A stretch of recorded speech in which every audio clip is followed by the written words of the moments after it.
Ik heb nog een heel mooi praatje uit de oude doos. Dat bekende turfschuitje. Jullie hebben er wel eens van gehoord. Dat was Jaapie Korf, die is over lege liggen kwam. En Jaapie Korf was wegwerker aan de gemeente. Jaapie stond alle dagen met skoppeltje aan het teleweg te skoppelen. Maar leunde er ook wel erop hoor. Maar bijna leunerig.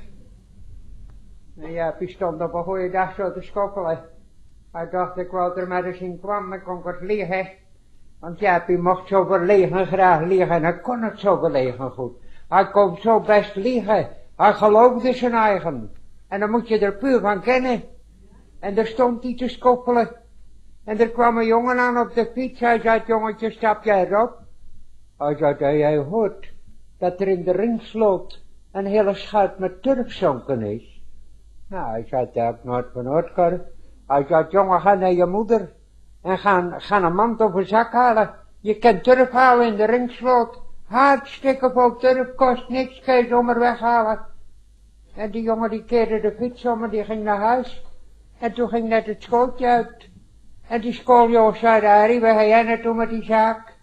Oh, ik dacht, ik ga turf halen aan de ringsloot, schuitzonken, hartstikke vol, kun je zomaar weghalen, kost niks. Maar die moeders van die Joost, die had ook zin in turf. En ze raakten allemaal, nou langs dat wegje, waar Jaapie stond te schoppelen, naar die ringsloot om turf. En Jaapie stond er. En hij dacht, wat is het druk langs mijn wegje? Het is nooit zo druk. Nou, ik denk, dat moet ik weten. Hij zei, jongen, stap jij erop. Hij zei, wat is dat allemaal met al die mensen met die zakken en die manden, wat is dat allemaal? Nou, hij zei, weet je dat niet, Korf? Skuitzonken in de ringsloot, turf, hartstikke vol, kan je zomaar weghalen, kost niks. Hij denkt, verrek, zou het er toch waar wezen.